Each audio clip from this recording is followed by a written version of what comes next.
समजा भारताची पॉप्युलेशन 150 करोड नसती आणि माना 100 करोड असती ना, ती एवढा आपल्याला त्रास नसता गेला. बट मी तुम्हाला सांगतो, 150 करोड ही जेवढा आपल्यासाठी आहे ना, लोक म्हणतात की प्रॉब्लेमॅटिक किस्सा आहे, तेवढी ती आपली ताकदी आहे.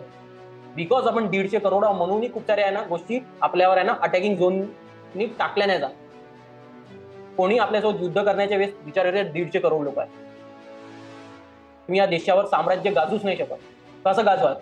समजा तुम्ही भारत जिंकलाय तरी 150 करोड लोकांना कंट्रोल कसं कराल? त्या देशांवर कब्जा केला जाते जिकडची जनसंख्या कमी आहे किंवा रिजन मोठा असेल. 150 करोड लोकांवर तुम्ही समजा उद्या जाऊन युद्ध झाला, आपण हारू तर नाहीच म्हणा, भारत भूमी हारूच नाही शकत, आपण गुलामीत राहू वगैरे, बट आपण कधी पण आहे ना नेहमी करता हारत नाही राहू शकत. तशी भूमीच तशी आहे भारताची. तर जो कोणी आपल्यावर राज्य गाजवेल ना तो त्यांनी जगूच नाही शकणार.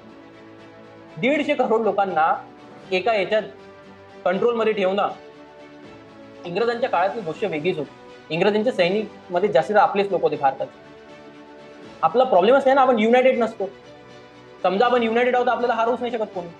आपण नेहमी दुसऱ्यांसोबत हात मिळवणी करून आपलंच घर उद्ध्वस्त करतो. मुघलांच्या बाबतीत तेच झालं, इंग्रजांच्या बाबतीत तेच झालं, पोर्तुगीजच्या बाबतीत तेच झालं, होत गेलं आहे.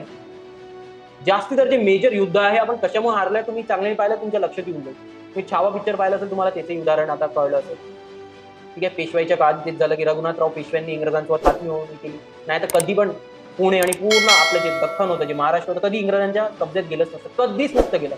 समजा रघुनाथरावांनी इंग्रजांसोबत हात मिळवणी नसती केली, रघुनाथराव पेशव्यांनी इंग्रजांसोबत हात मिळवणी केली, मराठा साम्राज्य हारून गेलं.